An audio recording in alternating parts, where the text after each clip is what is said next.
নমস্কার বন্ধুরা, কেমন আছো সবাই? আশা করি ভালো আছো। তো আজকে তো মানডে মানে সোমবারে আমরা নিরামিষ খাই। তো নিরামিষ উপলক্ষে কিছু রান্না হচ্ছে, তো সেগুলি তোমাদের কাছে শেয়ার করব যে কী কী রান্না করছি আমি। তো দেখো, তো আজকে আমার রান্না হচ্ছে করলা ভাজা। করলা অলরেডি ভেজে রেখে দিয়েছি। শিম ভাজছি, শিমটাকে একটু বেশি করে ভাজা ভাজা করি, কারণ আর শিমের গন্ধ আসে, সেটা আমি খেতে পারি না। তো সে কারণে শিমটাকে একটু বেশি বেশি করে ভেজে নিচ্ছি। আলু দিয়ে, গাজর দিয়ে, শিম দিয়ে, ডাঁটা দিয়ে একটু ভাজা হবে। আর কাঁচকলা, আলু, বড়ি দিয়ে সবজি বানাবো একটা। আর দিদুন টমেটো কেটে দিয়ে গেছে, তো টমেটো একটু চাটনিও বানাবো ভাবছি।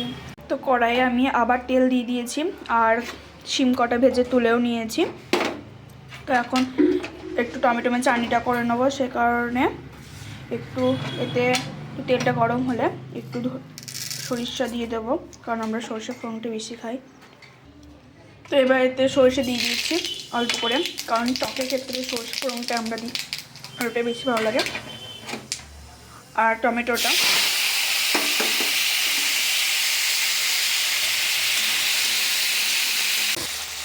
তো পরিমাণ মতো নুন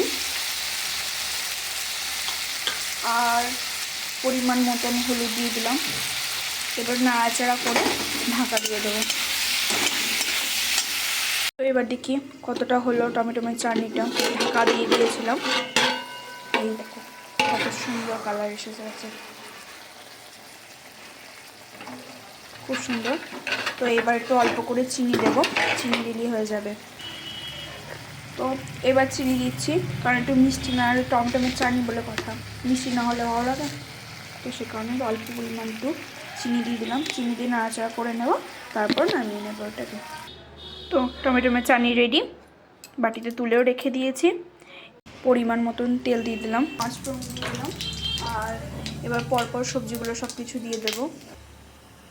তো আলুটা দিয়ে দিলাম, আলুটা একটু ভাজা ভাজা হয়ে যাবে, তারপর বাকি সবজিগুলো সব দিয়ে দেবো। আর যদি এরকম ছিটকে আসে তো একটু নুন দিতে হবে। গাজর,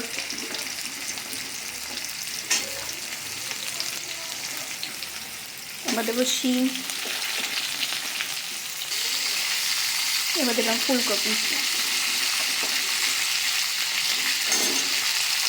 আর সবার লাস্টে কাঁচা লঙ্কা।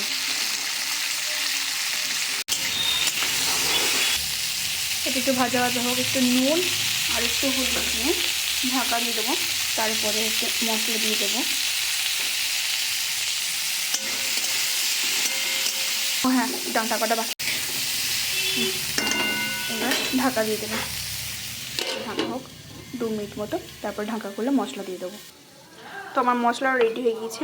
মশলাতে আছে আদা দিয়েছি, একটু ধনিয়া গুঁড়া, জিরে গুঁড়া, আর একটু শুকনো লঙ্কার গুঁড়ো, কারণ আমরা কাঁচা লঙ্কা খাই, তবু একটু কালার হওয়ার জন্য একটু শুকনো লঙ্কা দিয়েছি। মশলাটা দিয়ে দিলাম, একটু নাড়াচাড়া করবো। বুঝতে পারছো এটা একটা ভাজা, তো অল্প মশলা দিয়ে এটা ভাজবো, বেশি মশলা দিই, অল্প একটু একটু করে মশলা দিয়েছি। অল্প একটু টমেটো দিয়ে দিলাম, পাকা টমেটো। মশলা দেওয়ার পর একটু নাড়াচাড়া করে এবার একটু জল ঢেলে দেবো, কারণ হয়ে গিয়েছে আমার মশলা দিয়ে কষানো। এবার একটু জল ঢেলে দিলাম, বেশি জল দেবো না। ওপর দিয়ে অল্প পরিমাণে ধনিয়া পাতা ছেড়ে দেবো, ছিটিয়ে দিলাম। আমার তরকারি এটা রেডি। আর আলুটা একটু ভেজে নেবো, পরিমাণ মতন অল্প তেল দিলাম। কড়াইয়ে আমার তেলটা গরম হয়ে গিয়েছে। তো আগে যে ভুলটা করছি সেটা করবো না, তাতে একটু নুন দিয়ে দেবো, আর একটু পরিমাণ মতো হলুদ দিয়ে দেবো, একটু হালকা একটু নেড়েও নেবো, দিয়ে আলু কটা দিয়ে দেবো।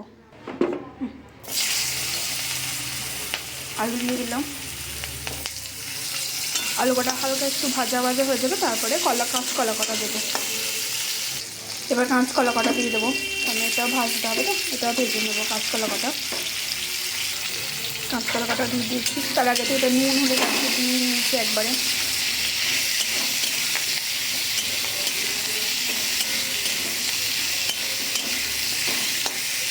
ভাজা ভাজা হোক। তো দেখতে পাচ্ছ আমার আলু আর কলা ভাজা হয়ে গেছে, এবার এটাকে তুলে রেখে দেবো। তো আমি আবার কড়াই বসিয়ে দিয়েছি, মশলা ভাজার জন্য অল্প তেল নিয়ে নিলাম। এদিকে তেলটা গরম হোক, ততক্ষণে মশলাটা করে নিই। আগে থেকে মশলায় আদা দেওয়াই, তাতে একটু জিরে গুঁড়ো,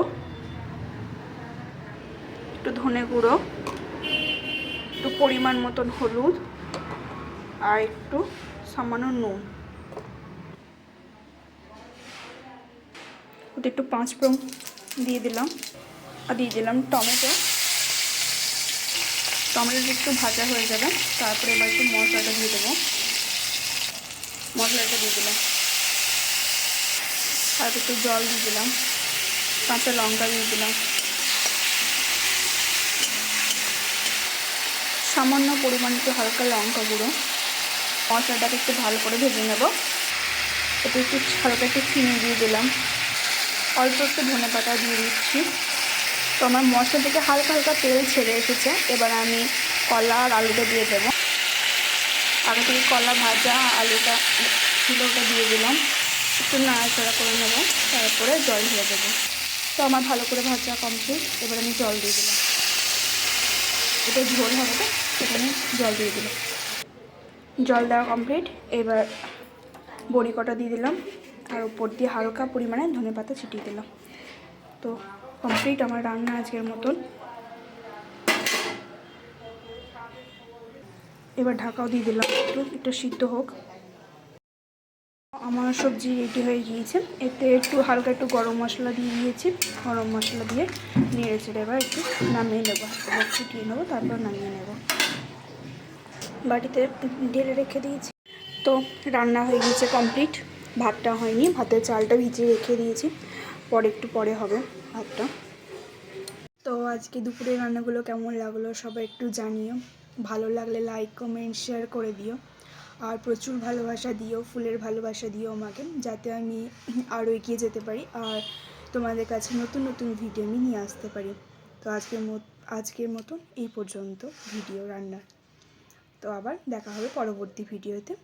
সকলে ভালো থাকবে, সুস্থ থাকবে। শুভ দুপুর সকলকে।